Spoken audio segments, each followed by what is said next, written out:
Começa agora o Prontuário Jurídico, o programa que ajuda a classe médica a esclarecer as principais dúvidas a respeito da medicina no âmbito do direito.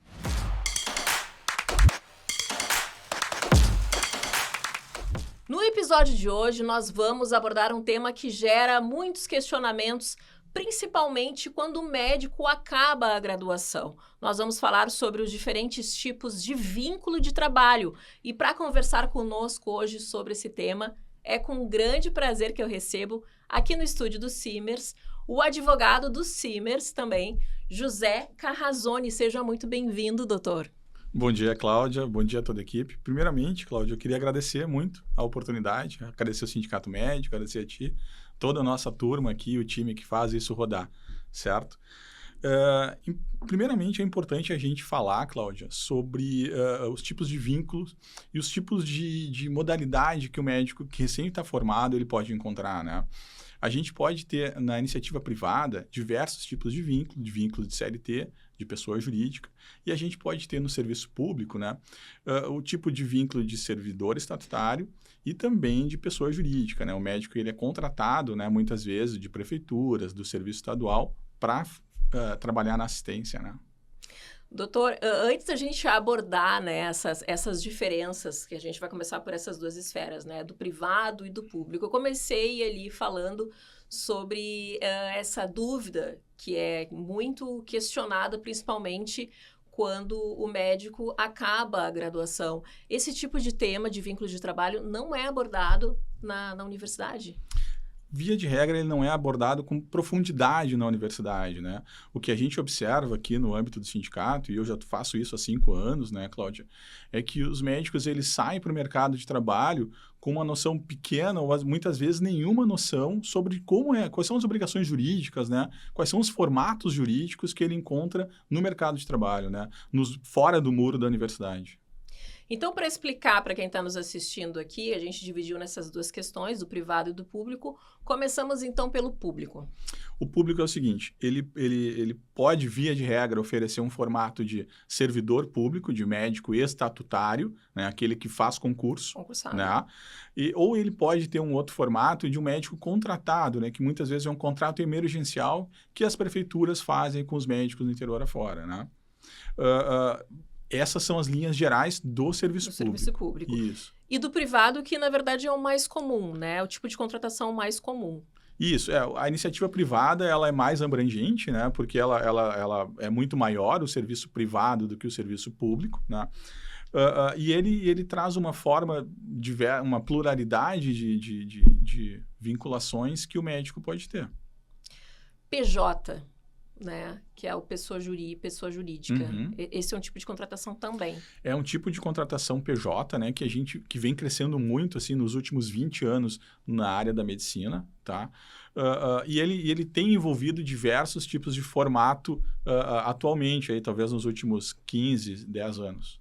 Sócio-cotista é um deles também, Sócio-cotista, ele está vinculado a uma PJ, né, uma pessoa jurídica, né, e é um formato que vem crescendo bastante. Embora, né, se combata esse tipo de coisa porque retira do médico muitas garantias. Em relação ao imposto que o médico paga, né, do PJ, do sócio-cotista... O sócio-cotista, né, por convenção assim, do próprio mercado, o recolhimento do tributo ele é feito pela empresa diretamente. Então, o médico vai receber esse valor limpo, como se diz. Tá? Ele não vai ter... Já vai ter sido feitas as deduções. Né? O médico que é PJ, que ele presta serviço pela sua pessoa jurídica, né? Ele tem ele vai deduzir, né, o imposto de renda, ISS-QN, e a gente também orienta que esse médico ele se organize individualmente, pessoalmente, e faça o recolhimento do INSS de maneira autônoma. E a CLT, né, conhecida? Uhum.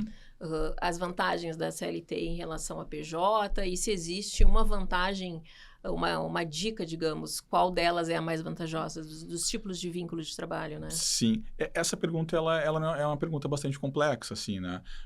O que é melhor para cada um individualmente depende dos objetivos, né, de cada um, né? Como advogado de médico aqui do sindicato, eu defendo a CLT porque dá uma série de garantias, né?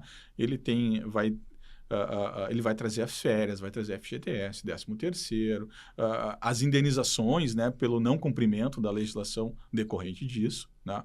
Mas, assim, dizer individualmente para cada médico qual que é o melhor para ele no contexto dele, eu acho que já é um pouco mais complexo de se responder. Doutora, eu sou uma médica, acabei de me formar, não tive muita orientação a respeito dos vínculos de trabalho. Ou nenhuma, né? Ou nenhuma, exatamente. Qual o caminho que eu devo tomar, né? Qual a sua dica para esse médico que está nos assistindo agora? O que ele deve fazer? Bom, Cláudia, tu que é médica formada agora, o que eu te aconselho é procura o sindicato médico, vais receber as orientações do sindicato médico, né? Provavelmente alguma empresa vai entrar em contato contigo, tu vais procurar ali na cidade que tu desejas atuar uma instituição, um hospital, uma prefeitura, né? Se tu tiveres um plano de carreira, procura o sindicato médico, procura o jurídico do Simers, que o jurídico vai te orientar sobre qualquer uma dessas modalidades e vai te dizer, né? Lembrando que cada escolha é uma renúncia, né? Cada caminho vai ter as benesses e as dificuldades daquele caminho. E antes de fechar qualquer negociação, então, a dica do senhor é que se procure uma orientação profissional. Exatamente. O que tem aportado muito aqui no sindicato, né? O médico entra em contato e diz, olha, me chamaram para ser cotista. E aí a gente me pergunta, mas que documento que o senhor vai fornecer, né? Quem é essa empresa? Quem são os sócios dessa empresa, né? Qual é o histórico dessa empresa? Essa empresa tem muita dívida? Essa empresa não tem dívida? Como é que é o passado dessa empresa? É preciso conhecer, porque o médico que se tornar cotista de uma empresa, ele vai ser sócio dessa empresa, né? E ele vai ser responsável pela parte dos recebimentos e por todas as obrigações que a empresa tiver que pagar, inclusive trabalhista, tributária, etc.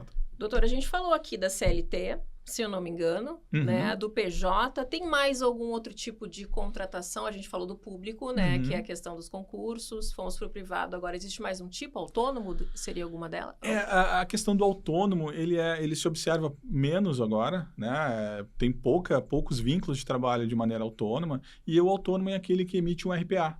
Né? Ele seria uma maneira mais híbrida entre o CLT e o PJ, né? Mas ele vai ter toda a carga do CLT, ele vai descontar 27,5% de imposto de renda, né? E o RPA, ele é, pela legislação, tá? Ele é mais utilizado naquelas hipóteses em que há um serviço não eventual, né?